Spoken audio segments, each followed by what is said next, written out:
사도행전 4장 2절 보시겠습니다. 믿는 무리가 한 마음과 한 뜻이 되어 모든 물건을 서로 통용하고 자기 재물을 조금이라도 자기 것이라 하는 이가 하나도 없더라. 사도들이 큰 권능으로 주 예수의 부활을 증언하니 무리가 큰 은혜를 받아 그 중에 가난한 사람이 없으니 이는 밭과 집 있는 자는 팔아 그 판 것의 값을 가져다가 사도들의 발 앞에 두매 그들이 각 사람의 필요를 따라 나누어 줌이라. 그브로에서 난 레위족 사람이 있으니 이는 이름은 요셉이라. 사도들이 일컬어 바나바라 하니 그가 밭이 있음에 팔아 그 값을 가지고 사도들의 발 앞에 두니라. 우리 사도행전에서 가장 오해가 많은 부분이 지금 본문 읽었던 그 부분이기도 합니다. 왜냐하면 우리 모든 인생들은 이 땅에서 행복한 그 세상을 살고 싶어가지고 이제 예수님이 오시고 우리 1647년쯤 해가지고 웨스트민스터 신앙 고백이 완성이 됐다고 그랬잖아요. 그래가지고 한 200년 흘러갔어요. 200년 흘러가지고 1847년. 그래서 막스, 엥겔스, 레닌에 이어가지고 드디어 공산당이 선언이 됩니다. 인간의 힘으로 땀을 흘리고 먹고 살 수 있도록 이제 하나님께서 자손원양을 갖다 했음에도 불구하고 저주를 내렸음에도 불구하고 인간들은 스스로 뭔가 이 땅에서 파라다이스를 만들고 싶은 거예요. 이상향의 그런 그림을 그려가지고 그런 곳이 있어서는 참 좋겠다. 빈부의 격차가 없고 이거 얼마나 좋은 사상이에요. 이 공산주의가 공산당을 선언하기까지 이르기까지는 수많은 이론적 그런 경험을 통해 가지고 확인에 거쳐 가지고 이제 공산당이 선언이 되는데 유감스럽게도 70년 만에 공산주의는 멸망하고 말아요. 여기서 뭐 한 몇십 년 지나가게 돼요. 1860년서부터 1905년 정도로 봤을 때 대한민국의 동학사상이 등장을 합니다. 이 동학사상은 물론 동학사상은 천지인이라고 하는 그런 사상을 가지고 있지만은 한마디로 빈부의 격차가 없는 우리는 다 같은 형제다. 그런데 어떻게 가난한 자가 있는데 부한 자가 돕지 않고 살 수 있단 말이냐? 뭐 이렇게 해가지고 내세우는 동학사상이 발달을 하게 됩니다. 그러나 이것도 결국은 이제 지구 역사상에서 없어져 버리고 말죠. 왜냐하면 인간은 누구나 가지고 있는 꿈이 하나님께서 내려줬던 저주를 스스로 극복하고자 하는 그런 그 생각들을 가지고 있어요. 그런데 놀라운 일은 예수님이 부활 승천하시고 그리고 성령을 보내주셨는데 이 성령에 이제 우리 예수님이 약속하신 대로 성령이 오시게 되면 너희들이 권능을 얻고 성령이 오시게 되면 이 권능을 얻고 성령께서 주시는 권능이죠. 땅끝까지 증인이 될 것이다. 이렇게 땅끝까지 증인이 될 것이다. 그리고 내가 다시 땅끝까지 복음이 증거되어지게 되면 재림할 거야. 라고 세 가지의 약속을 하시고는 승천하다 하셨어요. 근데 정말 예수님의 약속대로 오순절이 되어지자 성령이 강림이 되어져 가지고 첫 번째 약속이 이루어집니다. 그리고 두 번째 약속이 이 성령의 권능을 입었던 성도들이 제자들이 복음을 증거하기 시작을 하면서 이제 실로 놀라운 사건이 벌어지기 시작을 해요. 그러니까 인간들이 가지고 있는 이런 허망한 생각이 아니라 하나님의 이 뜻에 의해서 성경을 우리가 목도로 하게 되면 지금 이 유무상통이라고 하는 전무후무한 이런 놀라운 교회의 어떤 이상향 같은 이런 곳이 만들어진다고 한다면 아마 지금도 벌떼 몰리듯 몰릴 거예요. 그런데 이 여기에서 지금 우리 본문이 읽었던 내용은 유무상통이라고는 그 상황을 먼저 볼 것이 아니라 땅끝까지 복음이 증거되어진다고 하는 그런 방향에서 지금 유무상통이라고는 현상을 읽어내야 되거든요. 근데 사람들은 논리적으로 어떤 성경을 이해하고 그러기가 쉽지 않습니다. 그러니까 스스로 있는 상황 자체만을 가지고 맞아, 교회는 이래야지 라는 명제를 우리가 얻게 되어져요. 정말 교회가 이러면 좋겠어요. 저도 얼마나 좋겠어요. 서로 네 거 내 거 없이 이렇게 살아간다고 하는 그것이 있는 자와 없는 자가 서로 이제 돕고 살아가는 세계가 온다고 한다면 아마 너무나 아름다운 세상이 되겠죠. 그래서 결국 사람들은 그 교회보다는 영원한 천국을 사모하기보다 그것을 누릴 수 있는 이 땅에서의 영광, 평안, 이런 그 세상을, 그런 교회를 그들은 갖고 싶은지도 몰라요.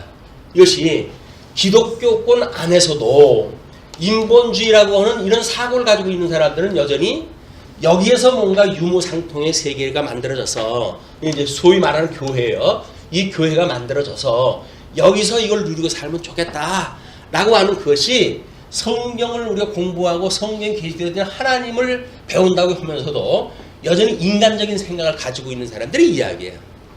그러나 우리 하나님 관점에서 보게 되면 이것을 우리가 구약 성경까지 그걸 끌고 올라가야 돼. 이 지금 하나님께서 이 성령 강림이 된 이후에 성령 충만함을 입고 이 너무나 아름다운 교회 문화가 만들어졌는데 이것이 왜 그 이후에는 이런 교회가 없을까?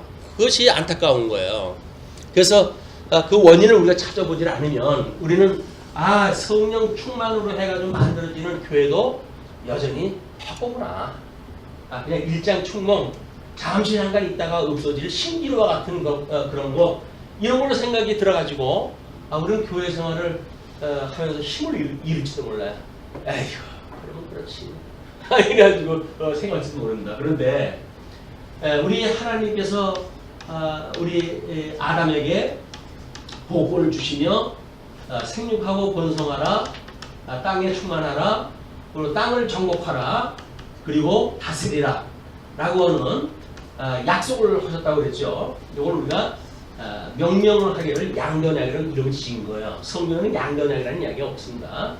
복을 주시고 나라를 언약하셨다고 해가지고 이 두 가지가 하나님께 주신 복이라고 우리가 이제 이 성격, 이 성경 전체를 바라봤을 때 큰 어떤 줄거리가 있는데 그 줄거리가 언약자손으로 이루어지는 이 복이라고 하는 이 개념과 그 다음에 이 하나님 나라라고 하는 이 개념을 두 개로 이제 보는 거예요.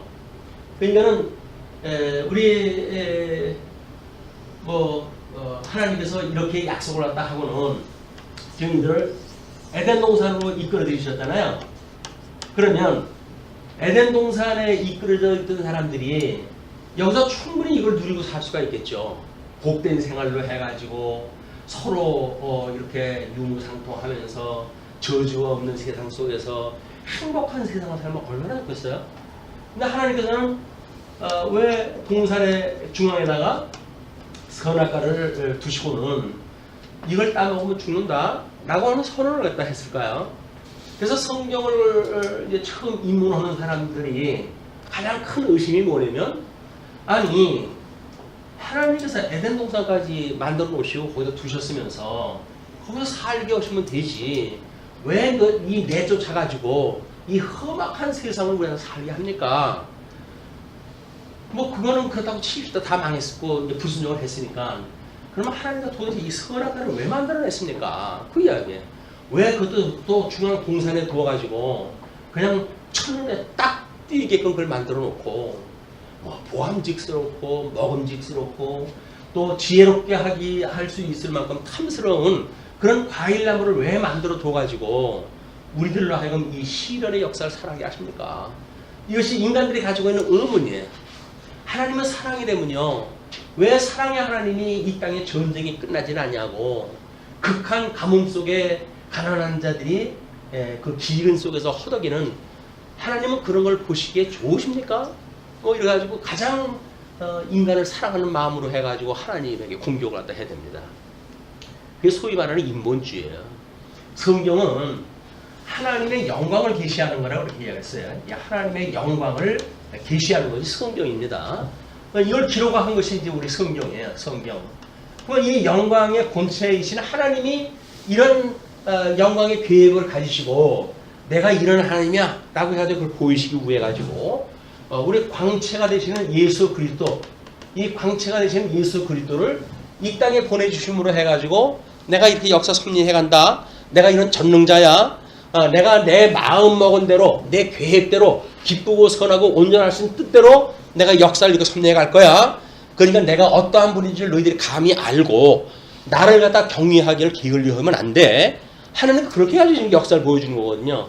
인간들은 스스로 뭔가 여기서 자기네들의 행복을 구가하다 하는 거예요.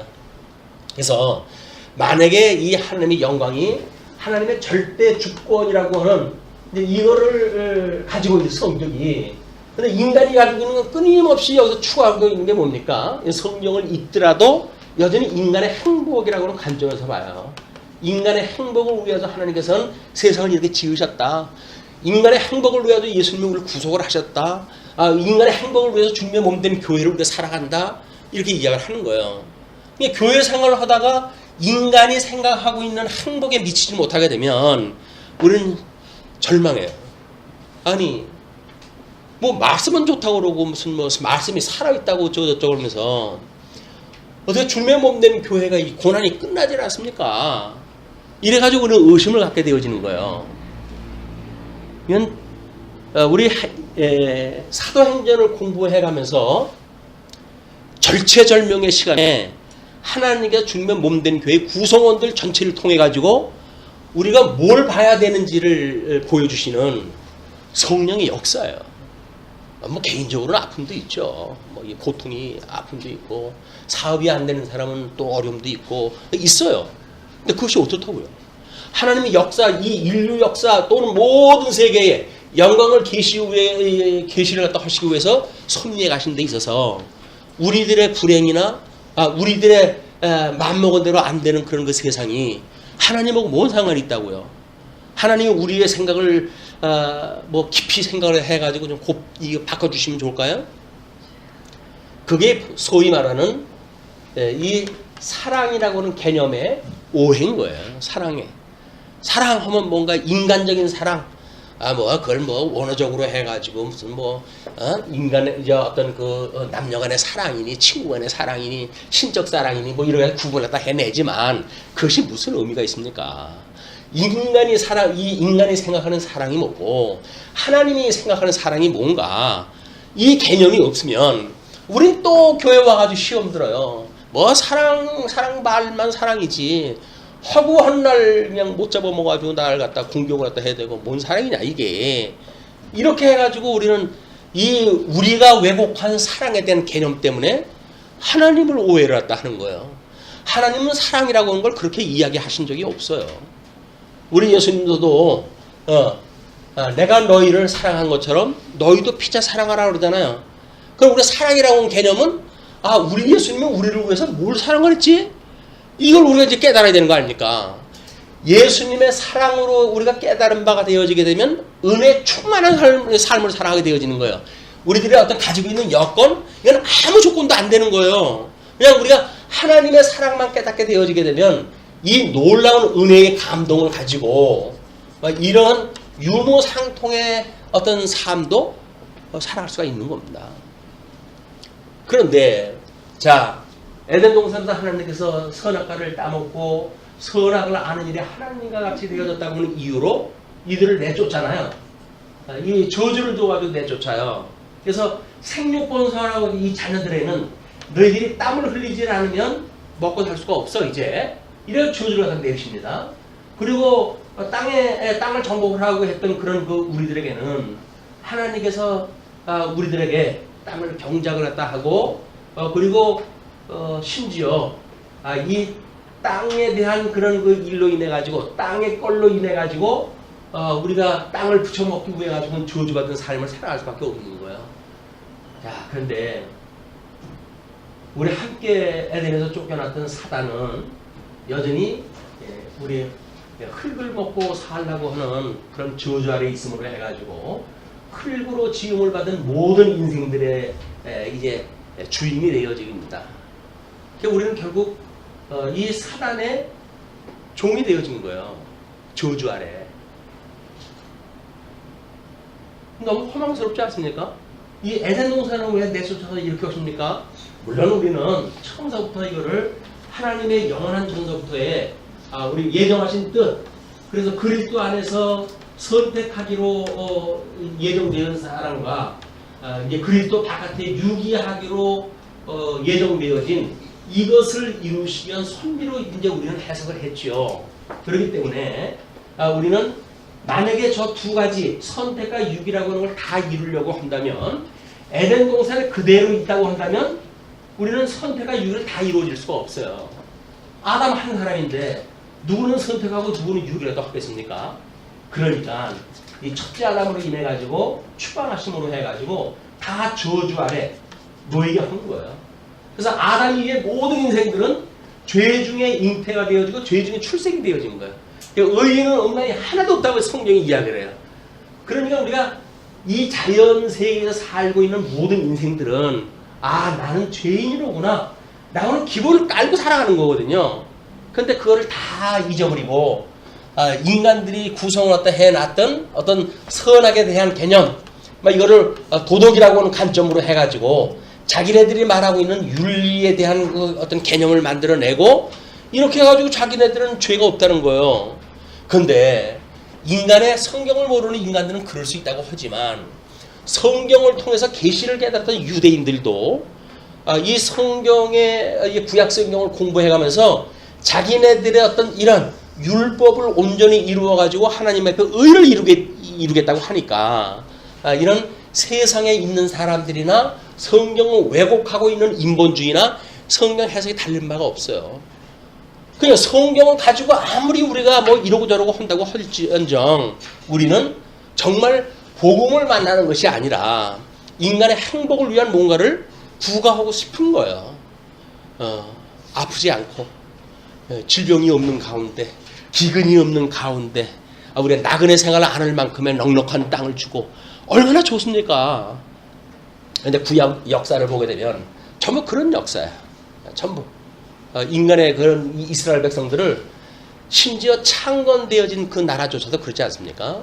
자, 그런데 우리는 구약 성경 구조를 잡을 때 에덴 동산에서 이 언약을 실체적으로 우리가 이 성취되어진 모형적으로 이제 이루기 위해서 이 실체적인 그림자, 이 그림자로 이루어진 그거를 노아의 방주 사건을 통해 가지고 이제 이야기를 했어요.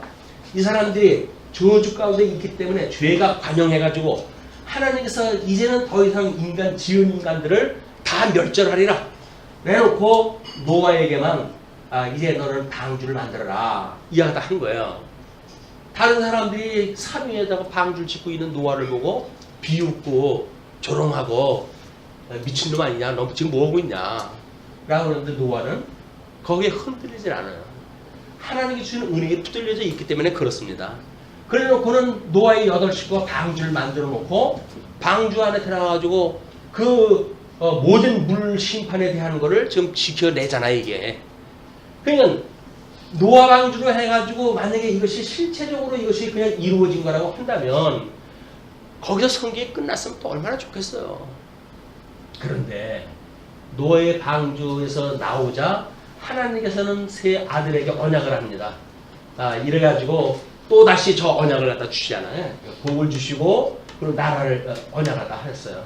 그러면 이 복과 나라가 아담에게 주어졌던 것과는 달리 노아의 방주를 통해서 한번 혼났으니까 물심판이라고 하는 또 심판도 지나왔으니까 이거를 누릴 수 있으면 얼마나 좋겠어요. 인간들이 그때나 이때나 인간의 행복을 추구하고자 하는 것은 여전히 했죠. 그래서 이들이 모여가지고 뭘 합니까? 야, 우리가 이제 큰 성을 쌓고 흩어짐을 면하자.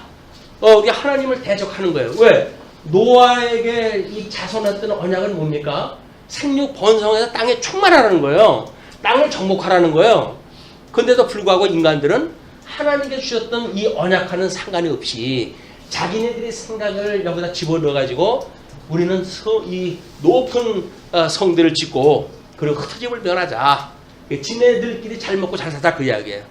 하나님이 필요 없는 세상을 만들자 그 이야기예요. 하나님의 영광을 계시하시기 위해서 지금 이 섭리를 떡신다고 그랬어요. 인간은 하나같이 자기의 영광을 위해서, 그걸 허영심이라고 그랬죠. 자기의 영광을 위해서 자기의 헛된 생각을 위해 가지고 이렇게 살아가길 원하는 거예요. 그때마다 깨지고 하는데도 불구하고 지치지도 않아. 이 인간들은 끊임없이 그 길로 또 반복해서 가고 조상의 길을 어떻게 충직스럽게 순종하는지 몰라요. 이것이 저주받던 인간의 모습들입니다. 자, 하나님께서 왜 이 인간들에게 언어를 흩어가지고 만방을 흩어버리셨을까요? 하나님은 당신의 영광을 계시를 갖다 해야 돼요. 그래서 땅끝까지 복음이 증거되어지게 이 땅에 충만하고 자손의 생육 번성이 땅에 충만하도록 만들어서 그 멸절되어졌던 인간들이 하나님께서 온 세계를 이렇게 채우시는구나. 하나님이야말로 정말 생육 번성케 하시는 분이로구나. 라고 하는 그 하나님의 영광을 돌려야 된단 말이에요. 근데 인간들은 그러고 싶은 생각이 없어요. 하나님의 그런 뜻을 알고 싶은 생각도 없어요. 왜? 자기네 생각에 취해서 살기 때문에 그렇습니다. 이게 저주 아래 사단이 통치하는 곳에 있는 인간들의 한계예요. 인간들은 이 죄 아래 종노릇한다는 그런 그 이야기는 애초에 에덴 동산에서 선악을 따먹는 이 알게 하는 과일나무를 따먹는다고 해서 죽는 거 아니야.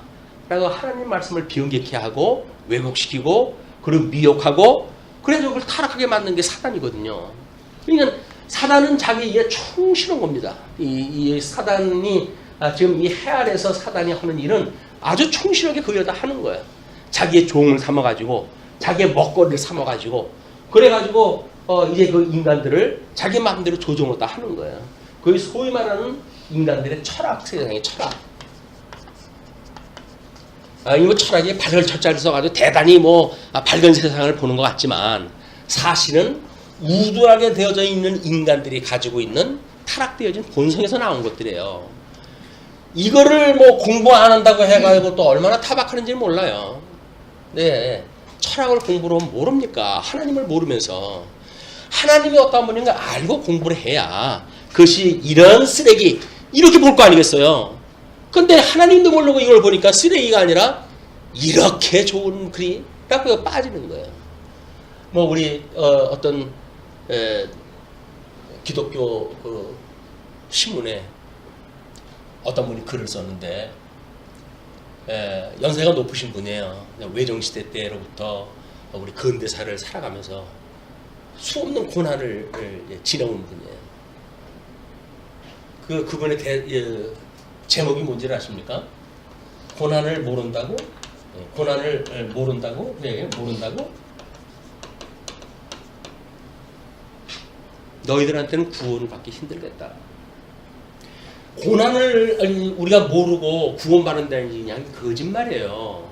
죄 중에 사는 것이 처절하게 느껴져가지고 여기서 사는 거 정말 나는 싫어요 주님.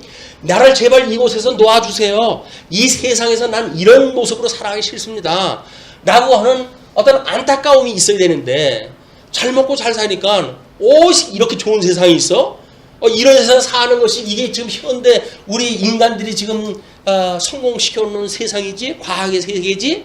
라고 하는 그 인간들이 무슨 그리스도가 필요합니까? 여기서 그냥 살면 되지. 천년 만년 살면 되지. 무슨 예수님이 필요해요? 이 땅으로부터 진정한 자유를 갖다 생각하고 있는 사람이 뭐가 필요입니까?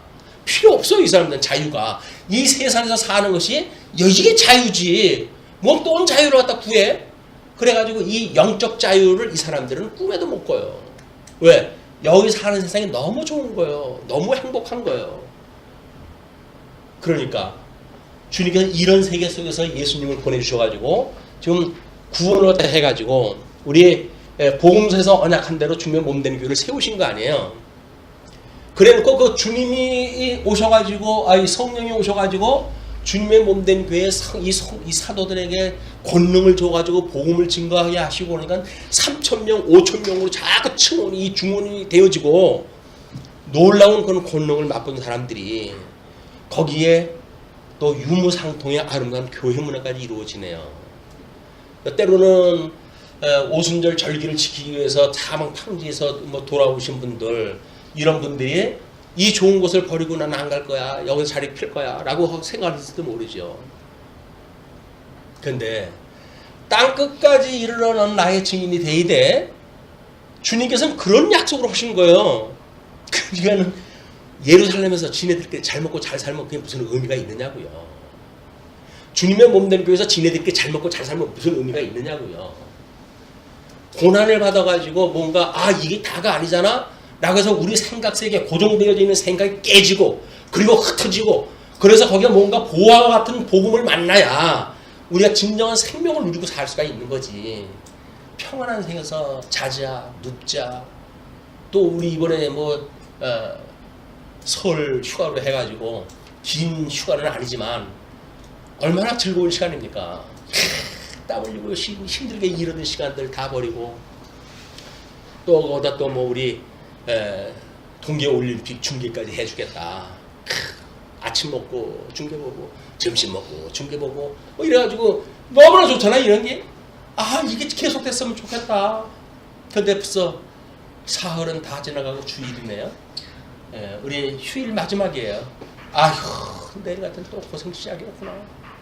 이렇게 생각을 한다고 하면 도대체 우리가 삶의 의미가 이 증인의 삶입니까? 아니면 이 주어진 속에서 우리가 평안을 누리는 것이 우리의 삶입니까?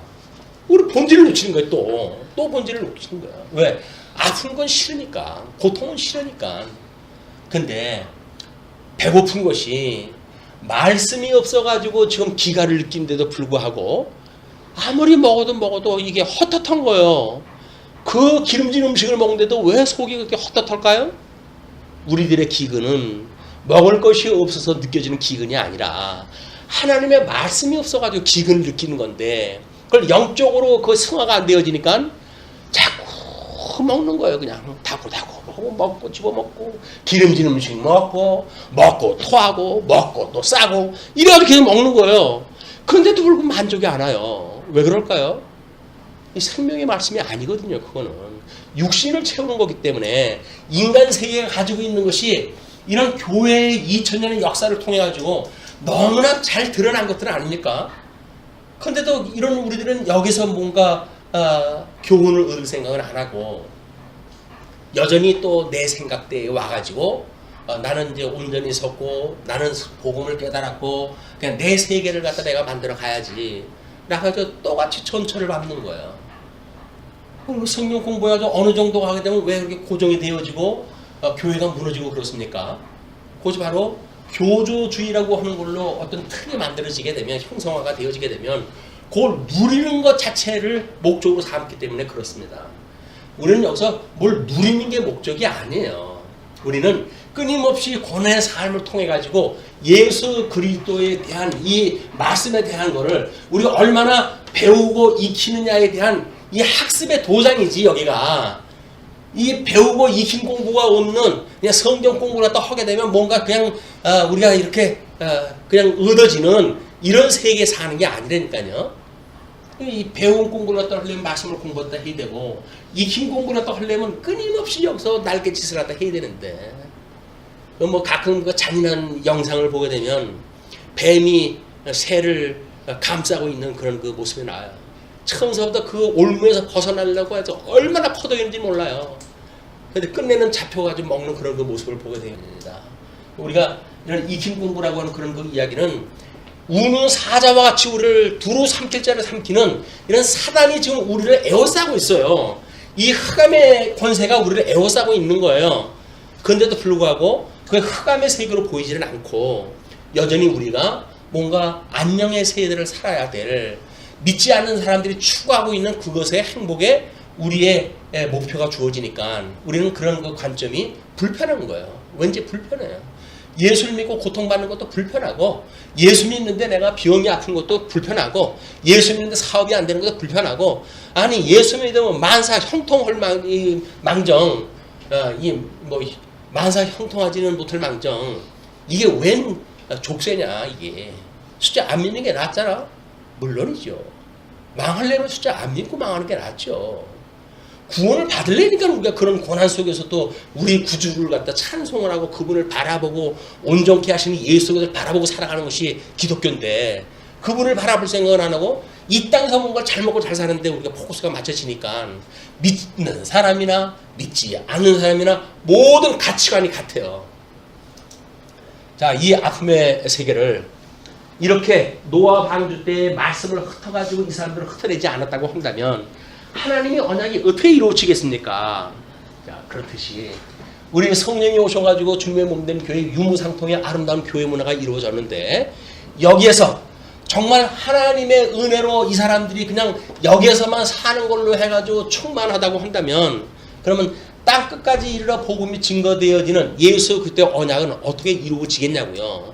그냥 인간의 이런 생각을 예수님께서는 원천적으로 거부하시는 거예요.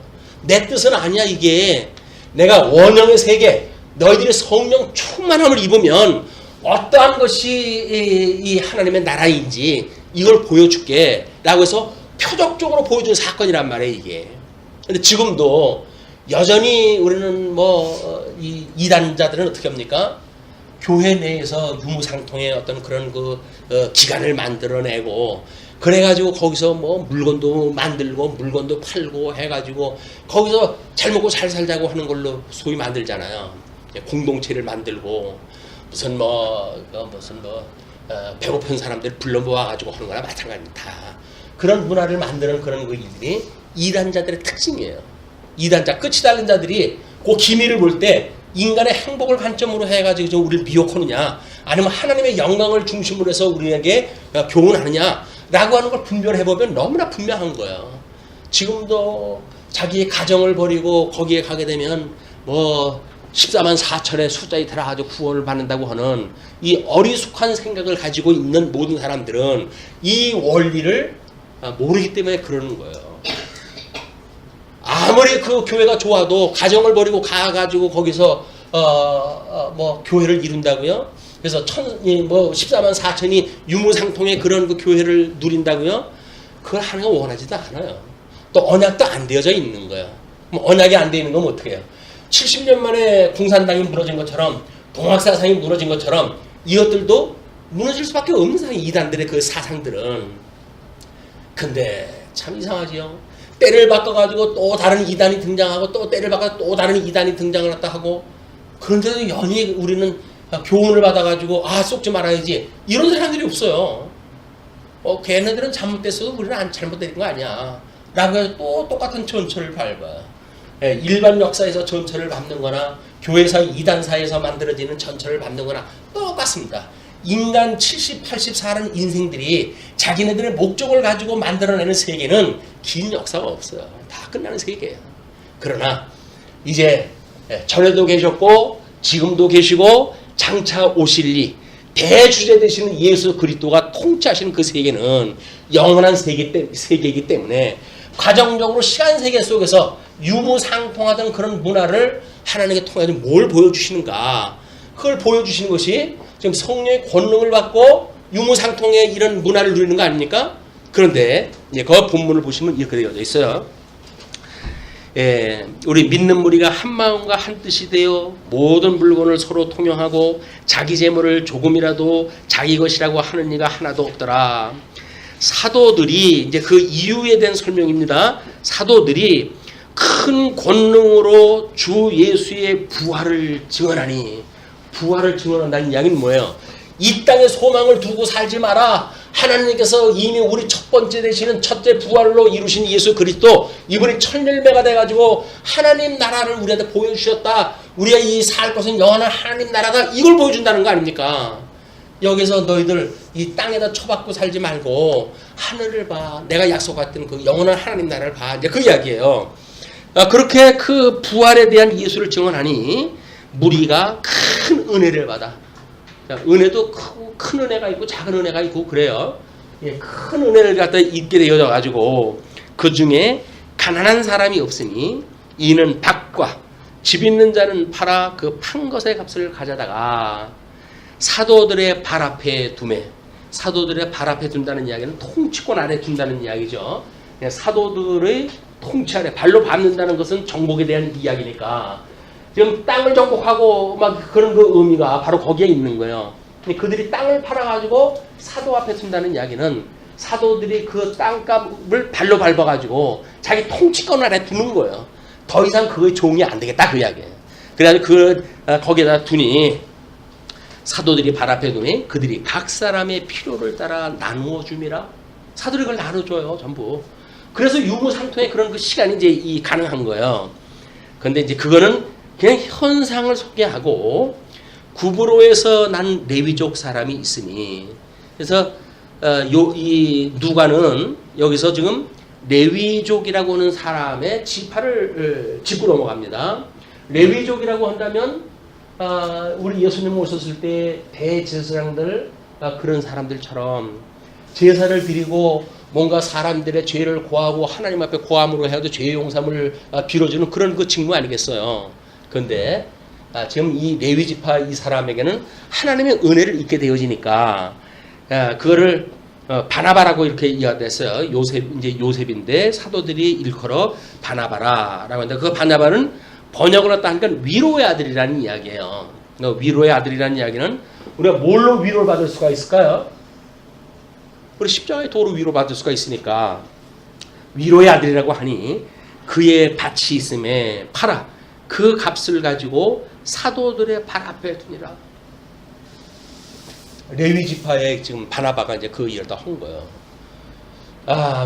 교회 지인다고 할 때 이런 성경 구절을 가지고 할 일을 갖다 해야 초대 성령 충만함을 입은 사람들은 자기 모든 소유를 팔아가지고 교회에다가 헌납을 갖다 했는데 당신들은 모릅니까?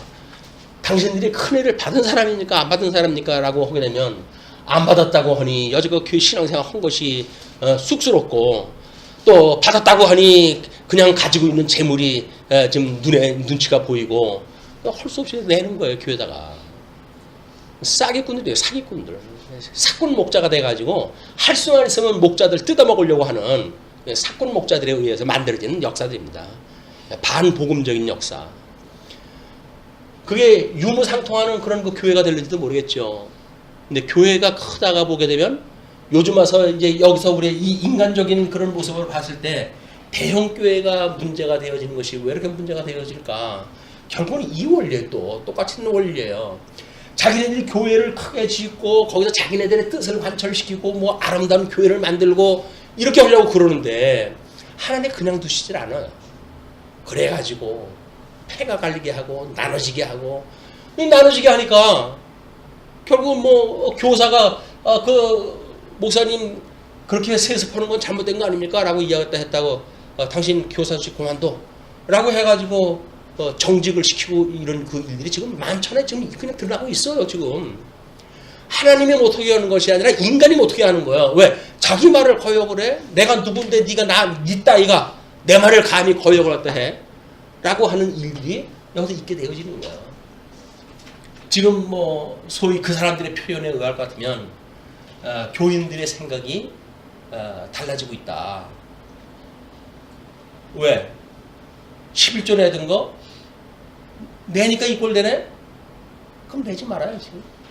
교회 헌금이 줄어들기 시작을 하는 거야. 교인 나오던 교인들이 열심히 충성하던 교인들이 이것도 아닌가 봐. 충성도 그냥 대충 주일날 그냥 나오면 말지. 내가 쎄 빠지게 할 일이 뭐가 있냐. 라고 해가지고 결국은 사람들이 생활이 바뀌어지고 있어요. 그러면 교회 살리겠다고 해서 세습을 했는데 결국은 교회는 거덜이 나게 생긴 거예요.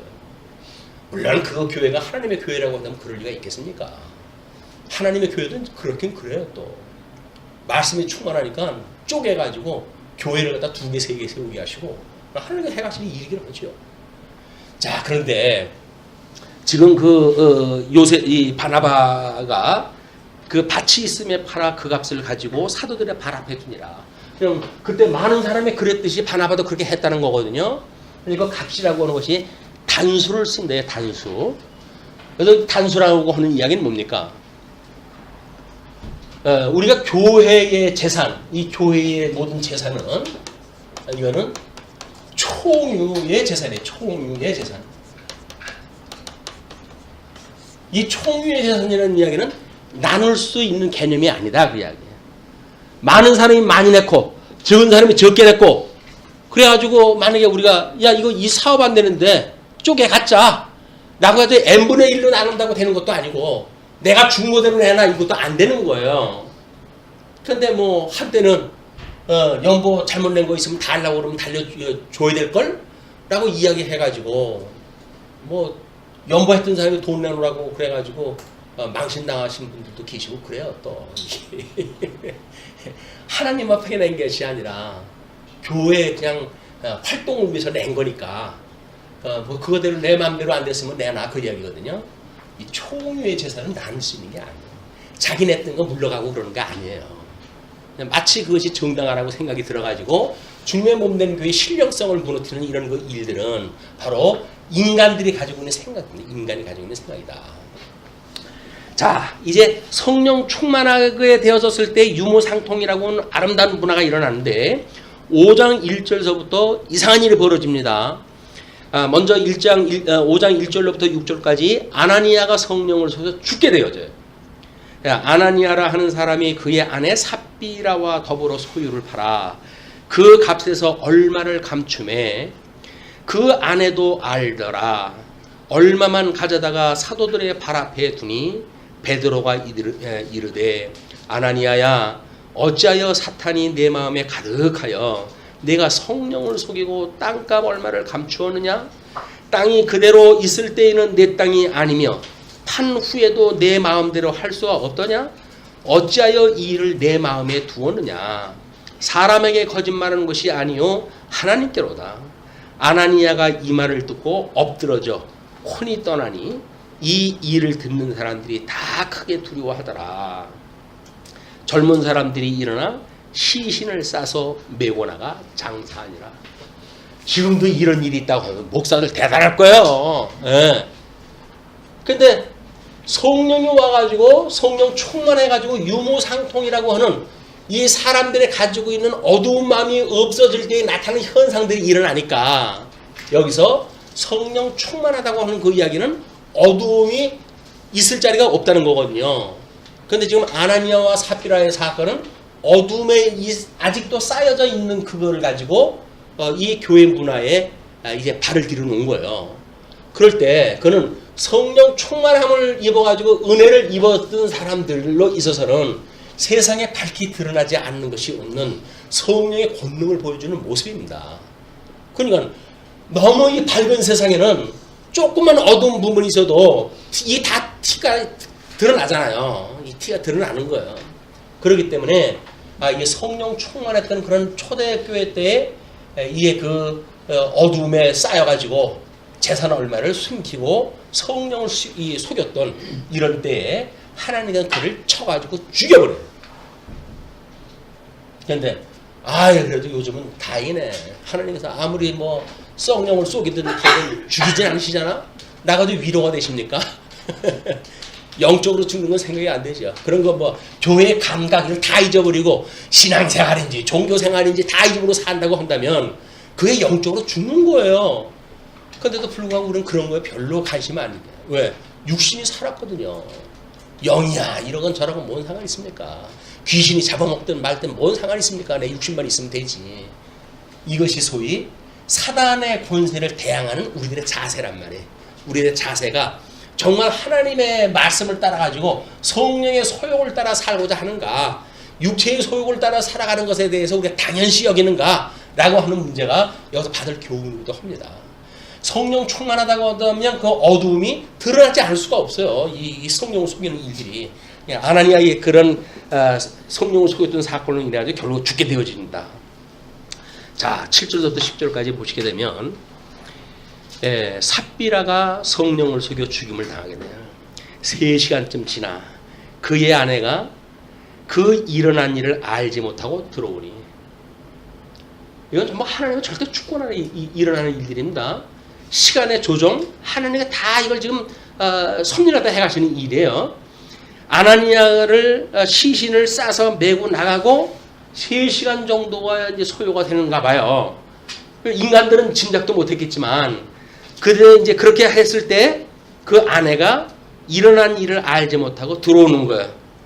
예, 부부는 용감했어요. 하나님은 속이고 성령은 속여도 우리 부부는 하나다. 이런 아주 지고한 부부애를 과시하다 하는 이런 모습을 보게 되어지는데 베드로가 이르되 그 땅 판 값이 이것뿐이냐? 내게 말하라 하니. 지금 팔아가지고 다 냈냐 덜 냈냐가 문제가 아니에요. 얼마를 쏘겠다고 하는데 지금 문제가 있는 거란 말이에요. 쏘겠다고 하는 일에. 그러니까 내게 말하라 하니 이르되 예 이것뿐이라 하더라. 아니잖아요. 그건 아니잖아.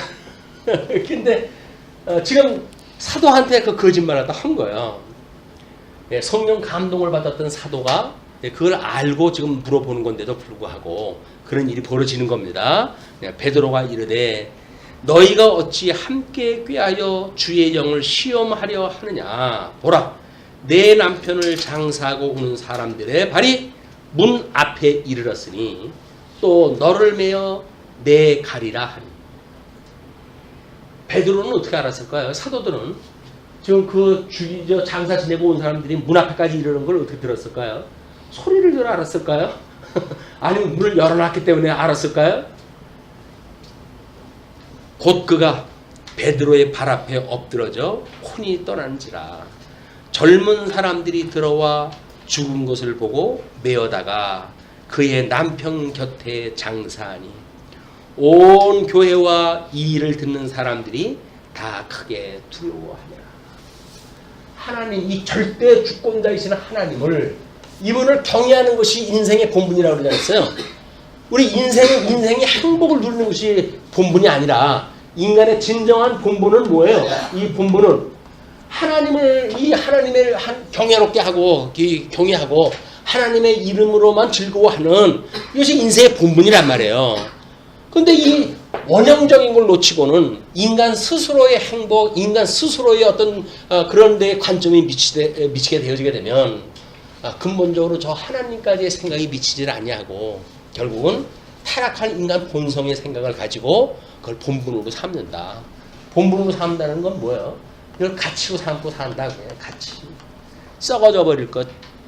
또 이제 뭐 우리 예수님이 세상 이제 땅끝까지 복음이 증거되어지면 다시 오신다고 그랬으니까 재림이 되어지게 되면 이제 모든 그 다 가지고 없어질 세상, 이것들의 가치를 가지고 있는 사람들은 자기네들의 본분을 이 땅에다 둔다. 황금개띠죠. 금년에 황금개띠래요. 황금 있든 똥개 있든 개의 특징은 뭡니까? 땅 보고 걷는다는 거예요. 땅 보고 하는 거. 끊임없이 땅의 거를 보고 킁킁거리고 냄새 맡고 다니는 것이 이 개예요. 유암스럽게 저도 개띠입니다만은. 그런데 하나님께서 그 개띠를 예수님을 통해 가지고 구원했다 해가지고 하늘을 바라보는 성도로 삼아주셨어요. 이 놀라운 은혜 아닙니까 이게? 이 우리 하나님의 말씀으로 교훈을 받게 되어지게 되면 우리들은 이렇게 어두운 그림자에서 만들어진 일로 인해 가지고 잘못을 깨닫게 되어지고 그 책망함을 받게 되어지고 이 책망함으로 해가지고 회개의 역사가 끊임없이 있게 되어지는 거예요. 하나님의 말씀을 우리가 공부하는데도 불구하고 책망으로 오지를 않으니까 하나님의 격려로 보여주는 거예요. 봐라, 성경 구절 좋은 구절 다 끌어다가 내가 잘 믿는 성도들한테 이렇게 해준다고 하지 않았더냐 라고 이야기하다 하니까 모든 이 책망되어지는 말씀을 피해야 읽어요. 성경 본문 설교에서 그건 피해야 돼. 성도들한테 죄사함을 받아라, 회개하라 이런 그 이야기를 하게 되면 왠지 성도들이 좀 듣기 거북할 것 같아가지고 말세의 증세, 귀를 즐겁게 하는 이야기들 그런 이야기를 해가지고 귀에 즐겁게 즐겁게 하는 이야기를 못 가요. 자기 좋아하는 거 긁어주는 거지요. 그걸로 해가지고 그러시면 복 받을 거예요 라고 이야기를 하면 다 좋아할 거 아닙니까? 이것이 하나님의 그런 그 생각과 인간이 가지고 있는 생각이 하늘과 땅처럼 먼 거에게 전혀 합할 수 없는 이 생각의 거리예요. 하나님의 생각은 여전히 하나님 중심으로 해가지고 역사를 섭리해가는데 인간은 인간 중심으로 해가지고 자기 행복을 추구하려고 그러니까 선악을 아는 일에 하나님과 같이 되려고 하질 않나. 하나님 대신에 모든 저주를 갖다 없애려고 하질 않나. 하나님 대신에 생명을 갖다 연장시키려고 하질 않나. 이 하나님 대신에 하나님과 흩어놓은 그런 그 말을 뭐 기계덩어리 만들어가지고 번역기를 만들어가지고 이제는 뭐 일상적으로 동시간대에 이걸 하나로 만들어내려고 그러질 않나. 이게 전부 인간들이 해가는 역사라니까요. 하나님이 저주 내려준 거 그건 하나님이지. 우리가 스스로 극복해야지. 땀을 흘리면서 우리는 그걸 극복하기에 애를 쓰는 거예요. 야, 지구 망할 시간이 얼마 남지 않았다고 그러더라. 이제 5분 전이다. 그럼 어떡하지? 뭐 지구가 넓은데, 이 우주가 넓은데 거기 지구와 같은 땅이 없겠냐? 그래가지고 지금 조사를 갖다 해내가지고 제법 된대. 개수가 살 수 있는지 없는지는 확인 못했지만 여건이 비슷한 그 세계가 이 우주 이 지구 덩어리가 그 별이나 이 별이나 다 별이에요. 별. 그 별이 하나님께서 우수수 떨어버리게 되면 다 떨어질 별입니다. 근데 그것이 마치 영혼 불사하고 살아갈 수 있는 곳이라고 생각이 들어가지고 평생을 공부해가지고 거기다가 전력 투구하고 평생 별자리 보면서 그 지구를 찾아가면서 이 평생을 살고 이것이 저주받은 인간들이 가지고 있는 한계다. 우리 영원하신 하나님, 지금도 살아계신 그 하나님께서 어떠한 분인가 알게 되어졌을 때 온 교회와 이 일을 듣는 사람들이 다 크게 두려워하니라. 경외심이 있어요. 경외심. 이게 경외심이라고 하는 그 이야기는 그분이 우리 아버지인데 뭐 대충 그렇게 해도 되는 거 아니야? 뭐 한두 살 먹었을 때 손주 노릇을 할 때는 수염도 끌고 그렇기도 하겠죠. 그러나 밥숟갈도 먹어가며 이제는 어느 정도 생각이 들어가면서도 할아버지 수염을 끄든다 그러면 그걸 내버려두면 안 되죠. 그 할아버지 그거 놔두면 안 되는 거예요. 이놈! 하고 혼을 내줘야지. 그런데 그냥 뭐 3살 먹을 때 수염 끌고 하던 거 그대로 버릇대로 그래 예쁘다 귀엽다 라고 해버리게 되면 경외심이 없어지는 거예요. 이 인간들은 이 인간 말종이 하나님을 경외하기보다는 자기네들을 자랑하기에 급급한 그런 그 세상인데 하나님 이런 역사를 통해 가지고 이런 놀라운 역사를 통해 가지고 이 일을 듣는 사람들로 하여금 크게 두려워하는 거예요. 성령이 지금 우리와 함께 계시는구나. 나는 이렇게 뭔가 속일 수 있는지 알았더니 그게 아니라 성령이 있어가지고 사도들도 알아보고 다 알아보게 되어지는구나. 뭔가 이 빛 가운데 이걸 숨길 수 있는 것이 아무것도 없구나. 하나님께서는 모든 걸 다 드러나게 하고 이걸 심판하시겠구나 라고 하는 걸 깨달아서 성도들의 삶이 경외심을 가지고 심판대까지 살아가게 하시는 거예요. 왜? 불꽃 같은 눈을 우리가 다 감찰하고 계시는 그 주님을 아시니까.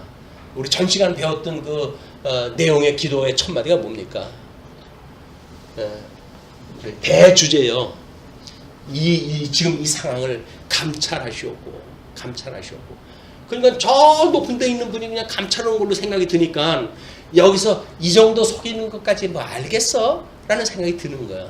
근데 성령 하나님이 이 땅에 지금 충만해가지고 그걸 다 알고 계시는데 그걸 모르니까 결국은 거짓말을 부리고 속이기도 하고 이래서 결국 망하게 되어지는데 주님께서 온전한 교회를 끝까지 견인하시기 위해서는 그 일을 듣는 사람들로 하여금 크게 두려워하는 마음을 주어서 하나님을 경외하는 이런 성도의 삶을 살아가게 하신다.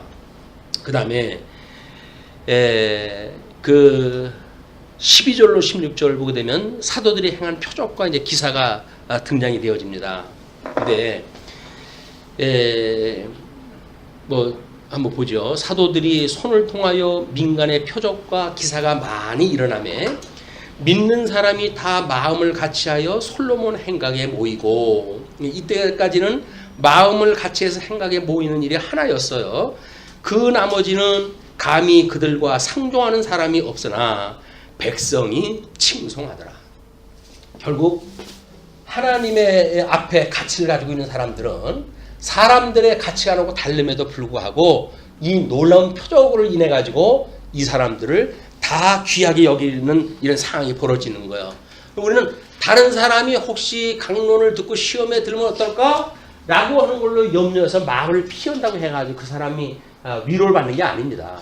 그냥 성경대로 강론을 하다 보게 되면 찔림을 받을 사람은 찔림을 받고 또 회개할 사람은 회개하고 그래서 하나님의 역사가 이루어지는 것을 우리가 믿는 것이 우리들의 성도들의 삶이지 생각들의 이런 인간의 생각을 가지고 혹시 시험에 들면 어쩔까 이런 염려하는 것은 하나님을 믿지 않는 거예요.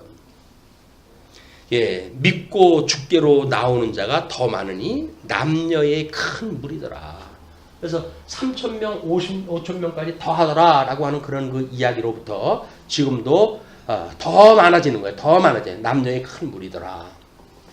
심지어 병든 사람을 메고 거리에 나가 침대와 요 위에 누이고 베드로가 지날 때에 혹 그의 그림자라도 누구에게 덮일까 바라고 뭐 직접 막 예수님처럼 그 흙을 개가지고 눈에 발라주고 뭐 이런 건 고사하고 그냥 사도들이 지나갈 때 그림자만이라도 나를 지나가게 되면 낫지 않을까 하는 기대심을 가지고 이제 그런 그 이야기들이에요.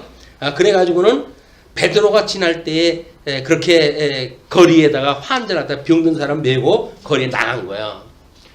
자, 뭐 이때는 뭐 지금이라고 그렇지는 않습니까?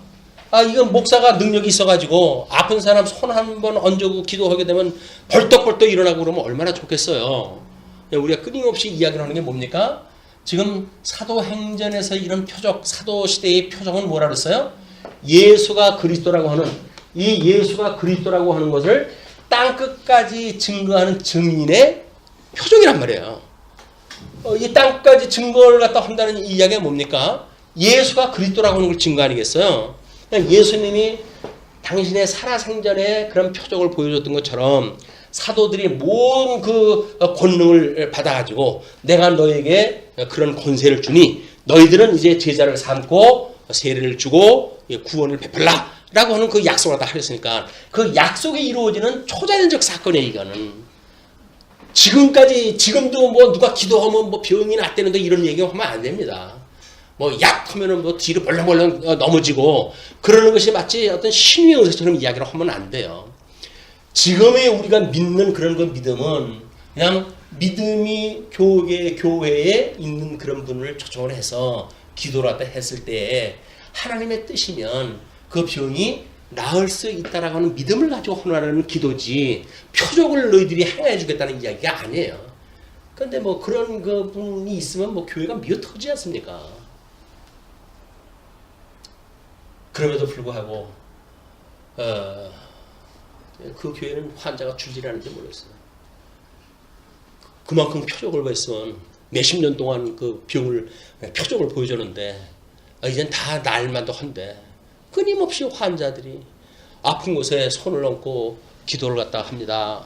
자, 아픈 곳에 다 손을 대세요. 두통이 있는 사람, 어떤 심장병이 있는 사람 다 손을 갖다 손붙해요. 그걸 기도를 갖다 이제 합니다. 기도를 갖다 할 때 어지럼증이 있는 그런 병을 쫓아내는 환상을 보았습니다. 뭐 이래가지고 자기 생각을 갖다 쫙 주저리 이야기했다 해요.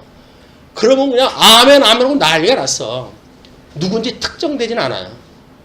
다만 그랬다고 그러니까 그런가 보다 하고 믿을 뿐이에요. 이게 무슨 연출입니까? 이게 쇼도 아니고.